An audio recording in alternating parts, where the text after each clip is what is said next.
would be discussing the concept of capital gains and its related fundamentals in this session. So the first and foremost thing is what constitutes a capital gains. So what defines a capital gains? So under section 45 subsection 1, capital gains is being defined as per Income Tax Act 1961, and this definition entails basically four different aspects as we have talked about.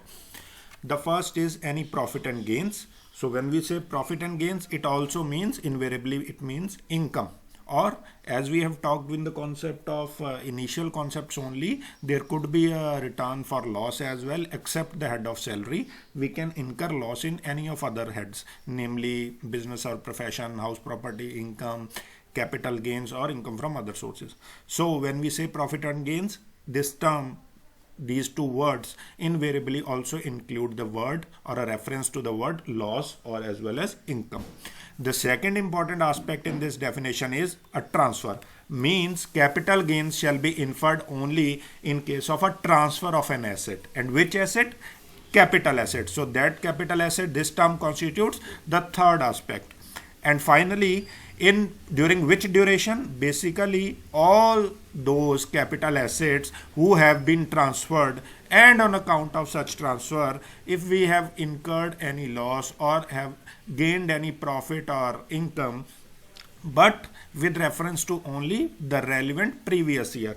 So any capital asset and its transfer and subsequent gains or losses shall be considered, but only for that period which have been done in the relevant previous year, and we shall not be considering those capital assets or its transfer which have been done in the assessment year itself. So these are the four aspects that have to be covered or to be seen while deciding or understanding the concept of a capital gain. Simple भाषा में कहें तो सिर्फ previous year, जिस relevant year की बात कर रहे हैं इनकम की, उस साल में जो कैपिटल एसेट्स ट्रांसफर हुए हैं उन पे क्या गेन हुआ है या क्या नुकसान हुआ है, वो डिफाइन करेगा कैपिटल गेन या कैपिटल लॉस. अगर नुकसान हुआ तो वो बन जाएगा कैपिटल लॉस, और अगर फायदा हुआ तो capital gain. However, certain types of capital gains they are also exempt. मतलब आपको एसेट बेचने पे फायदा हो गया तो जरूरी नहीं कि सबके सब एसेट्स बेचने पर जो भी फायदा हुआ वो आपको टैक्सेबल ही हो. Under section 54 and it's various sub section 54B, D, GA, GB, GF and so on, इन सारे सेगमेंट्स में कुछ प्रोविजंस गिवन हैं जहां पर कि अगर आपको कैपिटल गेन हुआ है तो आप वो जो कैपिटल गेन अमाउंट हुआ है आपको कैपिटल एसेट बेचने पे या ट्रांसफर करने पे, तो वो जो गेन हुआ है उसको अगर आप जो प्रोसीड्स हैं, जो इनकम है, जो कैपिटल गेन अमाउंट है, उसको अगर इन सेक्शंस के अंदर जो जो चीज़ें नोटिफाइड हैं, for example rural electricity corporation REC के, PFC के बॉन्ड्स हो गए, या किसी घर में इन्वेस्टमेंट करनी है, नए घर में बने हुए में 3 साल के अंदर अंदर कर रहे हो, या 2 साल के अंदर अंदर कंस्ट्रक्शन के रेगुलर घर पे कर रहे हो, या 3 साल के अंदर अंदर कोई कंस्ट्रक्शन कर रहे हो उस घर की जिस दिन को कैपिटल गेन्स हुए हैं आपको.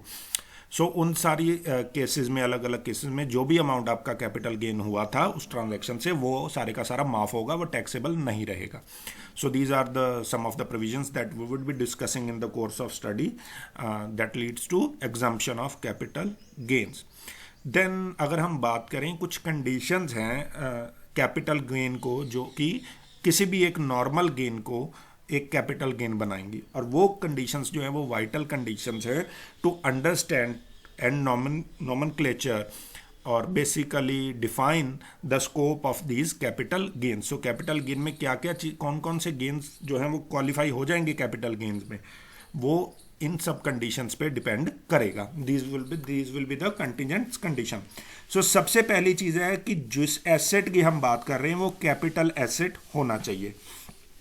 कैपिटल एसेट की जब हम बात करते हैं, कैपिटल एसेट क्या होगा, वो डिफाइंड है section 2 subsection 14 of income tax act. वो बताता है हमें कि कैपिटल एसेट क्या होगा. So what does it says? It says it includes property or any type of property which is owned by the assessee and that property is being transferred. And second part, it says it includes the securities which is held by foreign institutional investors in line with the SEBI Act as well as other provisions that are enforced by them. So capital asset की जब हम बात करेंगे, दो term जिसमें use होती हैं section 2 sub section 14 में जो कैपिटल एसेट्स को दिखाता है, पहली तो any property which is held by SSC, and second is securities which are held by FIIs. So basically अगर हम इन दोनों एस्पेक्ट्स को बात करें तो it covers a wide range of scope as far as capital asset is concerned. तो ये जो दो एस्पेक्ट्स हमने बात की, property held as well as securities which is held by FII, ये दोनों मिलकर कॉम्प्रिहेंसिव एक हर तरह के एसेट्स को, प्रॉपर्टीज को कवर कर रहे हैं, बहुत वाइड स्कोप बना रहे हैं. किसी भी एसेट को क्वालिफाई करवाना है अगर एज अ कैपिटल एसेट, चाहे वो बिजनेस कर रहा है, प्रोफेशन कर रहा है, जॉब कर रहा है, उससे कनेक्टेड है वो प्रॉपर्टी, चाहे उससे कनेक्टेड नहीं है, हर तरह की प्रॉपर्टी बन जाएगी कैपिटल एसेट. सो जब हम ये वर्ड बोलते हैं तो हम क्या कह रहे हैं, हम कह रहे हैं कि it includes movable properties, it includes immovable properties, it includes tangible properties, it includes intangible properties, it includes literally every kind of properties that may be in existence. So tangible assets, intangible assets जैसे कि rights हो गए, IPR हो गए, trademark हो गए, अगर उनकी भी ट्रांसफ़र की जा रही है तो वो भी कैपिटल गेन माने जा सकते हैं. लीज होल्डिंग के राइट्स हो गए, गुडविल बेच रहे हो, ट्रांसफ़र कर रहे हो किसी को, उसके अगेंस्ट कुछ पैसा मिला है, वो भी कैपिटल गेन क्वालिफाई कर सकेगा. और कुछ चीज़ें हैं जो एक्सप्लिसिटली इसकी ये जो एक्सप्लेनेशन है सेक्शन 2 सब सेक्शन 14 की, वो डिफाइन करती है कि उनको कैपिटल एसेट नहीं मानना. वो कौन सी हैं? फॉर एग्जांपल टेनेंसी राइट, कि अगर किसी के पास टेनेंसी के, किराएदारी के राइट हैं, ठीक है, अगर वो अपना राइट किसी और को ट्रांसफ़र कर रहा है तो उसको एक सेल्फ जनरेटिंग एसेट माना जाता है और उसको कैपिटल गेन्स के अंदर क्वालिफाई नहीं करते. वो एक बॉम्बे हाई कोर्ट का डिसीजन भी है इस कॉन्टेक्स्ट में.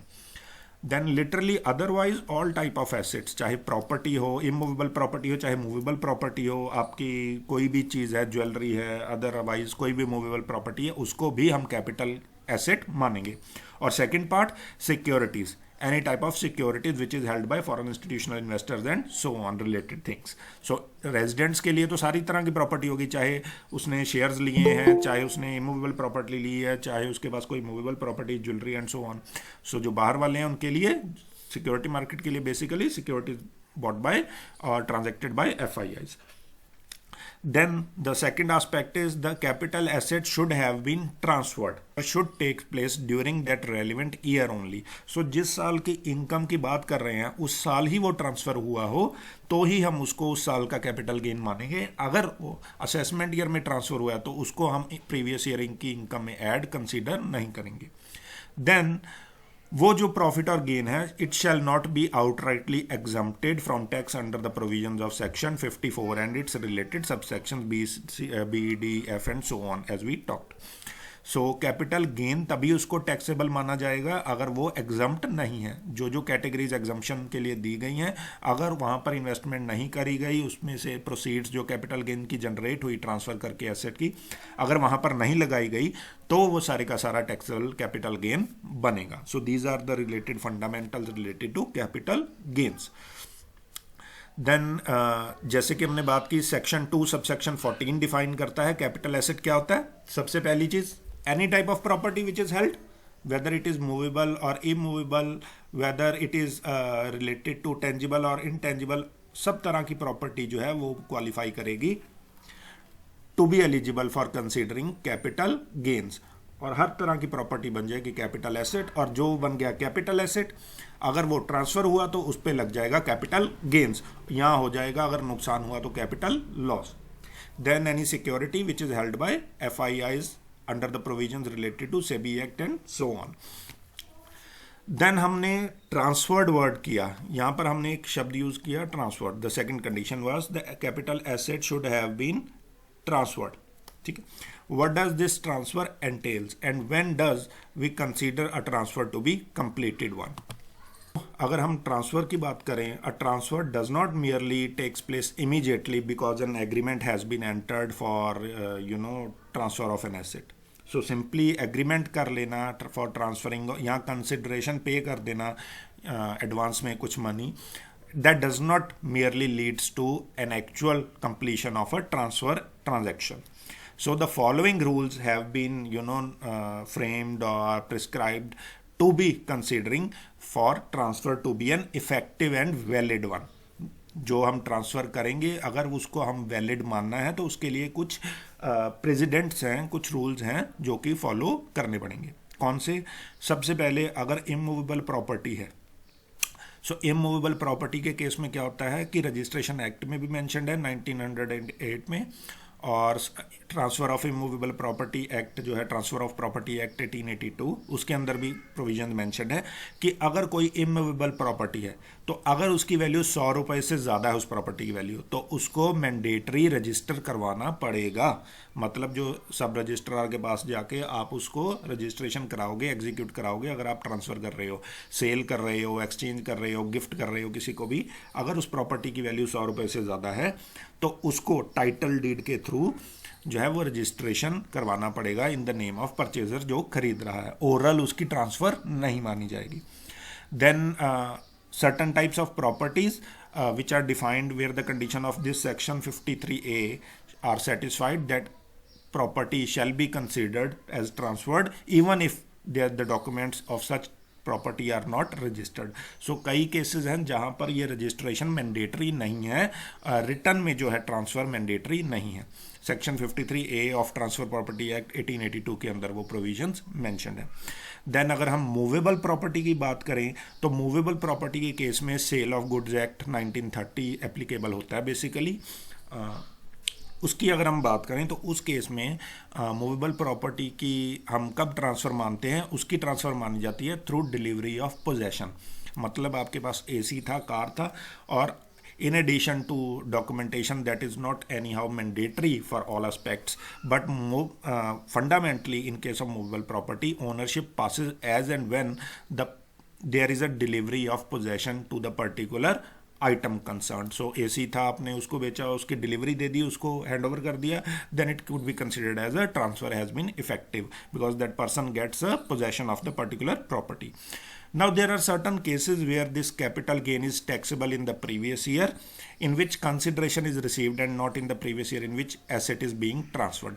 अब कई केसेस ऐसे हैं जहां पर जब पैसा दे दिया गया, जो अमाउंट पे करना था उस एसेट के लिए, वो पिछले साल दिया गया और एसेट अगले साल ट्रांसफ़र किया. फॉर एग्जांपल पैसा दे दिया अभी मार्च में, 30 मार्च को या 15 मार्च को, और जो एसेट ट्रांसफ़र किया वो नेक्स्ट अप्रैल में अब या मई में ट्रांसफ़र किया.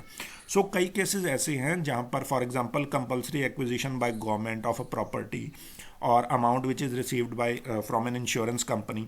सो उन केसेस में जब कंसिडरेशन मिल गई पहले चाहे, सो उस साल को ही हम कैपिटल गेन या कैपिटल लॉस हुआ मानेंगे रादर देन कि एक्चुअल कैपिटल एसेट कब ट्रांसफ़र हुआ है. कि मतलब गवर्नमेंट से कंपनसेशन लैंड एक्विजिशन की पहले मिल गई, बट जो ज़मीन जो थी वो एक्वायर की गई अगले साल. सो जब कंपनसेशन मिल गई हम उसी साल उसको कैपिटल गेन मान लेंगे. देन अगर हम बात करें कि क्या चीज़ जो है वो कैपिटल एसेट नहीं बनेंगी, सेक्शन 214 अभी हमने बात की, वो डिफाइन करता है कि कैपिटल एसेट क्या होगा. वो दो चीज़ें बात करता है, दोनों वाइड रेंज में है, property of any kind as well as security held by FIIs. अब कुछ चीज़ें हैं जिनको हम कैपिटल गेन नहीं मानेंगे. यही सेक्शन जो 2 सब सेक्शन 14 है, इसी की एक्सप्लेनेशन जो है वो क्लैरिफिकेशन इसके अंदर बताती हैं कि क्या चीज़ें हैं जिनको हमने कैपिटल एसेट कंसीडर नहीं करना. और ये सारी चीज़ों को हम कहेंगे थिंग्स विच आर एग्जम्प्टेड और following assets which have been excluded to be treated as capital assets और following types of assets which are not to be included as और considered as a capital asset. कौन से assets को capital asset नहीं माना? सबसे पहला है स्टॉक इन ट्रेड. जो इन्वेंट्री रखी हुई है बिजनेस ने या प्रोफेशन ने या किसी वैसे पर्सन ने, जो इन्वेंट्री है उसको हमने कैपिटल एसेट नहीं मानना. Raw material being held, any consumable stores which is being held for the purpose of business or profession. So उन केसेस में हमने उन चीज़ों को कैपिटल एसेट कंसीडर नहीं करना. फॉर एग्जांपल एक्स जो है, कोई मिस्टर एक्स है, वो एक डीलर है हाउस प्रॉपर्टी का, उसके काम ही है घर बेचना या खरीदना एंड सो ऑन. सो जो उसकी हाउस प्रॉपर्टी हो गई उसके लिए वो स्टॉक इन ट्रेड हो गया, इन्वेंट्री हो गया कि उसने 4 घर खरीद के रखे हैं, वो आगे बेचने हैं फिर, ठीक है, क्योंकि उसका बिजनेस ही वही है. सो उसके केस में अगर वो प्रॉफिट अर्न कर रहा है तो वो उसकी बिजनेस इनकम मानी जाएगी और वो उसका कैपिटल गेन नहीं होगा. That shall not, because such inventory, such houses are kept as stock in trade और as an inventory. Then items pertaining to personal effects. अब कुछ चीज़ें हैं जो पर्सनल नेचर की हैं, जो पर्सनल बेसिकली इसमें मूवेबल प्रॉपर्टीज़ आती हैं, वो आइटम्स, वो एसेट्स जो कि हम पर्सनल कंजम्पशन के लिए, अपने पर्सनल यूज़ के लिए रखते हैं, उनको बोलते हैं पर्सनल इफ़ेक्ट्स। कोई भी आर्टिकल कमोडिटी होगी, जैसे यू वियर अपैरल्स, आपने कपड़े रखे या तो आपने 50 तरह के ड्रेसेस हो सकता है घर में रखी हूँ, उनको चाहे वो एक्सपेंसिव है चाहे इनएक्सपेंसिव है। कोई कार है आपके पास, इलेक्ट्रिकल अप्लाइंसेस है, रेफ्रिजरेटर है, फर्नीचर है, वॉशिंग मशीन है, एसी है, उनको हम कैपिटल एसेट कंसीडर बेसिकली नहीं करेंगे। और इसमें बेसिकली जब पर्सनल इफेक्ट्स की बात करें तो मूवेबल प्रॉपर्टी ही आती है। बट एक इम्पॉर्टेंट चीज़ है जिसको चाहे कि वो मूवेबल एसेट ही बनता है पर उसको हम कैपिटल एसेट मानेंगे, वो क्या है? वो आइटम है बेसिकली ज्वेलरी।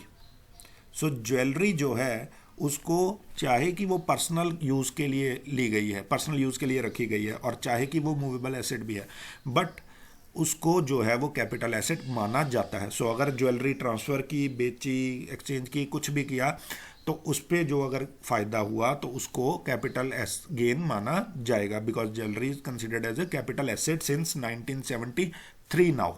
1 अप्रैल 1973 के बाद से ज्वेलरी को भी कैपिटल एसेट के टर्म में इंक्लूड किया जाता है। सिमिलरली कोई आर्कियोलॉजिकल कलेक्शंस है, रेयर पेंटिंग्स ले ली, कोई और स्क्रिप्चर्स ले लिए, वो सारी चीज़ें हैं, उनको भी कंसिडर किया जाएगा। देन फॉर एग्जांपल एक एग्जांपल गिवन है कि कोई एक्स है, वो कंप्यूटर परचेज करता है अपने पर्सनल यूज़ के लिए, लैपटॉप, सो उसको एक पर्सनल इफेक्ट माना जाएगा, उसको कैपिटल एसेट नहीं माना जाएगा। सिमिलरली अगर उसने कोई कार खरीदी, ठीक है, which is owned by him and used by him for and his family और हर फैमिली, तो उसको भी एक पर्सनल एसेट माना जाएगा, उसको जो है एक कैपिटल एसेट नहीं माना जाएगा। But for example a air conditioning plant is owned by a company and it is installed at the residence of managing director, तो उस केस में जो है वो पर्सनल इफेक्ट नहीं माना जाएगा कंपनी का। क्यों? क्योंकि वो बिजनेस के कॉन्टेक्स्ट में यूज हो रहा है, उस केस में उसको कैपिटल एसेट माना जाएगा। देन अगर हम बात करें ज्वेलरी टर्म की, तो ज्वेलरी में क्या क्या चीज़ें इंक्लूड होती हैं? ज्वेलरी टर्म जो है, जब हम ज्वेलरी बोलते हैं, इसमें इंक्लूड होंगे any ornaments which is made of gold, silver, platinum और एनी अदर प्रेशियस मेटल। यहाँ अलॉय भी हो सकता है, या कम्बिनेशन में इन सब चीज़ों के भी हो सकता है। सिल्वर प्लस प्लेटिनम हो गया, या सिल्वर प्लस कोई और ब्रास डाल दिया साथ में, कोई भी कम्बिनेशन हो, गोल्ड, सिल्वर, प्लेटिनम और एनी अदर प्रेशियस मेटल, अगर वो हैं ऑर्नामेंट्स तो वो ज्वेलरी कहलाएगा। इसमें क्या चीज़ इंक्लूडेड नहीं है? बेसिकली ये ज़रूरी नहीं है कि कोई प्रेशियस स्टोन जो है उसमें वो डाला गया हो, कोई नग डाला गया हो, कोई डायमंड ही डाला गया हो, वो मैंडेटरी नहीं है। If it is made of any of these types of things, gold, silver, platinum, any of these metals, then it shall qualify to be a jewelry. Then precious and semi precious stone, चाहे वो furniture में किसी पे बनाए हैं, लकड़ी में, frame में, या किसी बर्तन में लगवाए हैं, और एनी अदर आर्टिकल, सो कपड़ों में डलवा दिया डायमंड और उसके एम्ब्रॉयडरी में एंड सो ऑन, तो उसको भी ज्वेलरी माना जाएगा, उसको भी कंप्लीट आर्टिकल को ज्वेलरी माना कंसिडर किया जाएगा।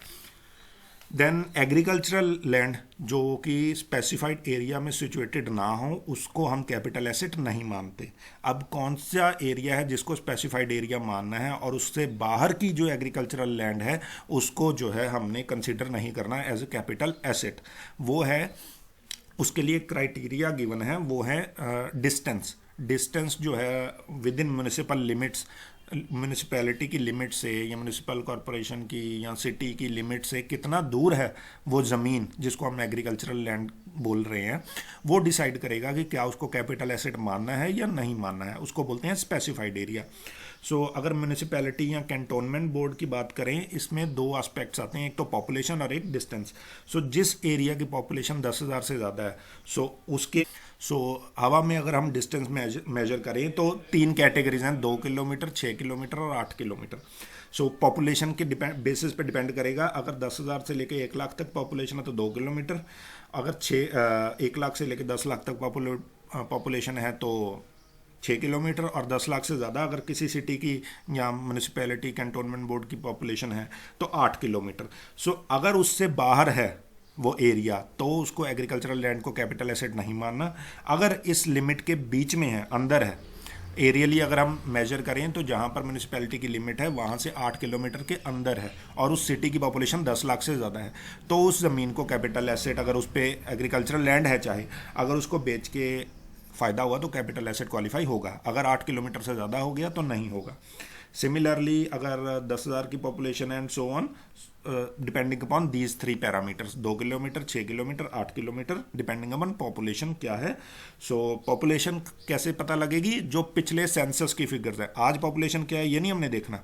अगर हम 2020 या 21 की भी बात कर रहे हैं तो जो हमारे पास पॉपुलेशन के जो फिगर्स हैं वो हमने लेटेस्ट गूगल के थ्रू नहीं चेक करना कि आज कितनी पॉपुलेशन है, और उस हिसाब से it shall be population shall be reckoned as per the last census which has been conducted। so अगर अभी 2021 के सेंसस के फिगर्स नहीं आए तो 2011 का जो सेंसस था उसकी जो रिकॉर्डेड फिगर्स हैं उसको ही हम पैरामीटर लेंगे, डिसाइड करेंगे बेंगलोर की पॉपुलेशन इतनी है कि क्या उसको 2 किलोमीटर के हिसाब से चेक करना है, 6 किलोमीटर या 8 किलोमीटर के हिसाब से।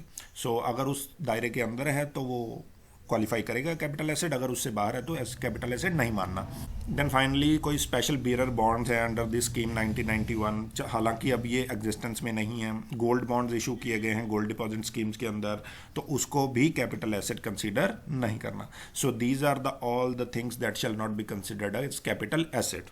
कुछ और रिलेटेड पॉइंट्स है ज्वेलरी और ऑर्नामेंट्स के कॉन्टेक्स्ट में ही, कि जो सिल्वर के बर्तन हैं जैसे थालीज होगी एक्सेट्रा, चाहे वो पर्सनल यूज़ के लिए रखी गई हैं तो उसको पर्सनल इफेक्ट माना जाएगा, और अगर उनको बेचने पे कुछ इनकम हो गई तो उसको कैपिटल गेन्स कंसीडर नहीं करना। ठीक है, क्यों? क्योंकि बेसिकली ये एक पुराने दौर से चले आ रहे थे कि लोग सिल्वर की थालीज, चांदी की थालीज रखते हैं, चाहे वो घर में खाना खाने के लिए या पर्सनल यूज़ के लिए, पूजा के लिए एंड सो ऑन। सो ये एक जजमेंट भी गिवन है CIT वर्सेस बनारसी लाल कटार का, जहाँ पर इसको पर्सनल इफेक्ट कंसीडर किया गया है। हालांकि अगर गोल्ड या सिल्वर के कॉइन्स हैं, बार्स रखी गई हैं, मंदिर में रख दिए, घर में पूजा स्थल पे रख दिए, उनको कैपिटल एसेट माना जाएगा, चाहे वो कभी कभार यूज़ होते हैं, but the intention with which they could have been kept only for puja purposes और फॉर रिलीजियस पर्पजेज।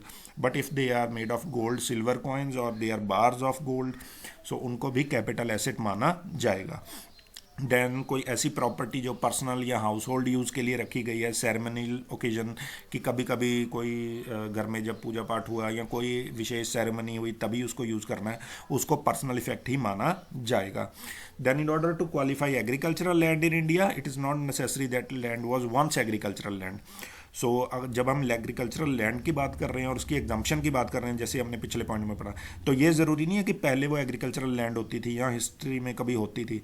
आज उसका दौर क्या है, लेटेस्ट उसका इफेक्ट क्या है, क्या वो आज एग्रीकल्चरल लैंड है या आज कमर्शियल प्रॉपर्टी है, क्या है वो देखा जाएगा, ना कि किसी टाइम पे हिस्ट्री में वो एग्रीकल्चरल लैंड होती थी। So these are the basics related to capital asset and what shall be a capital gain and all those points.